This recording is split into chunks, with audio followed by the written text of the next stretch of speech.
Hi everyone, welcome back to Mindful Mondays. I hope you've had a lovely weekend. As again, we are back with the MetaFox card pack and it is card 7 this week, so let's get straight into it. So I hope you've had a lovely weekend. It's been really nice here in the northeast.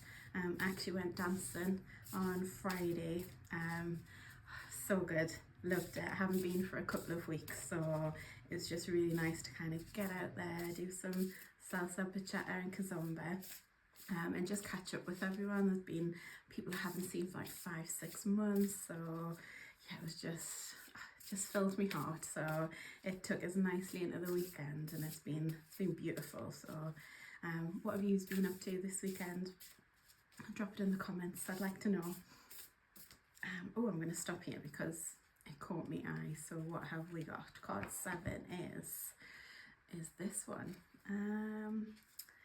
Ooh, lots of stars. I like it, it's pretty. So what does it say? What did the universe entrust with you? Oh goodness. What did the universe? Wow, that is a loaded question, isn't it? What did the universe entrust with me? I'm hopefully going to say, hopefully, I don't know. I don't know how to answer this one. Let me have a little think. I'm really big into like astrology and things like that, so okay, let's go down that vein and see where we can filter this in with business as well as personal. So I'm a Gemini, so I'm a mutable sign, which I think for me, sometimes Geminis get a bit of a bad rep with the two-face kind of thing, and I don't really believe in that. But I think some of the traits that resonate, I don't resonate with all of it, but I think from a Gemini, we are quite mutable in the terms of we adapt very well to the situations or the scenarios that I'm in. And I think that blends nicely into the work that I do as well. So, you know, if it's a situation where I'm in a one-to-one conversation with someone, and depending on their style, if they're quite kind of gregarious or, you know, boisterous, then I'll feed into that a little bit and feed into that energy. Whereas if I'm with someone who is a little bit more quiet or reserved, likes to relax and think about things, then I'll take that energy on as well.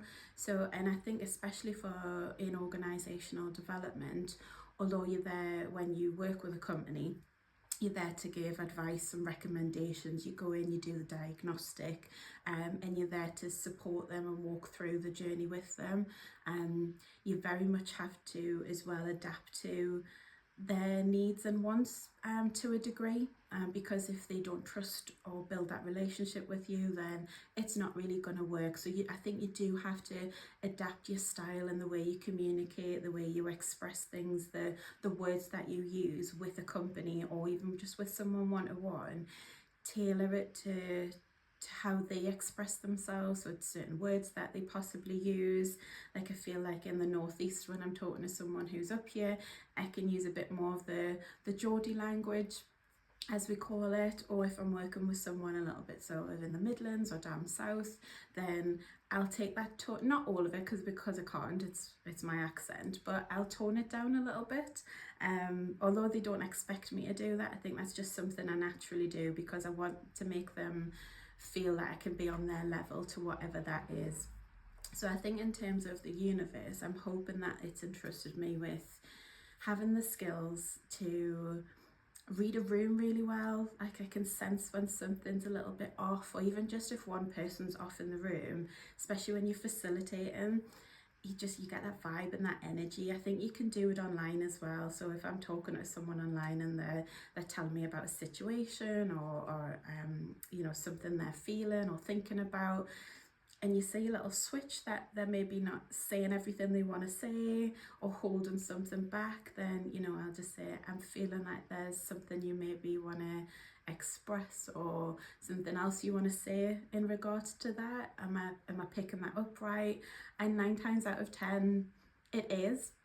Sometimes they say, oh no, not really, and then they'll come back to it and go, actually, yeah, now you've asked that, it's prompted some more thought. So I feel what the universe entrusted me with is some adaptability, gauging people, engage in a room, and also be able to facilitate that as well, because that's not always easy to do. We talk about, you know, trainers in the room, and they're really good at the learning and development side. But I think just sometimes having that deeper understanding that there's a shift not quite right, or there's something there, then I think that's sometimes a skill that you either need to learn it or you have it naturally. And I do feel like, I don't want to big myself up, but I've always had it. I've always sensed that, even from being young, it's been there. So yeah, I think I've answered that as much as I possibly can. I don't know where else to take that, but I actually went into business quite quickly once I started. So yeah, quite a challenging one this week, I would say. But what did the universe entrust with you then? Write it in the comments. I'd really like to know. And did you struggle with that one as much as I did initially? But yeah, card 7 of 52. Have an amazing week. Happy Monday, and I'll see you on the next one.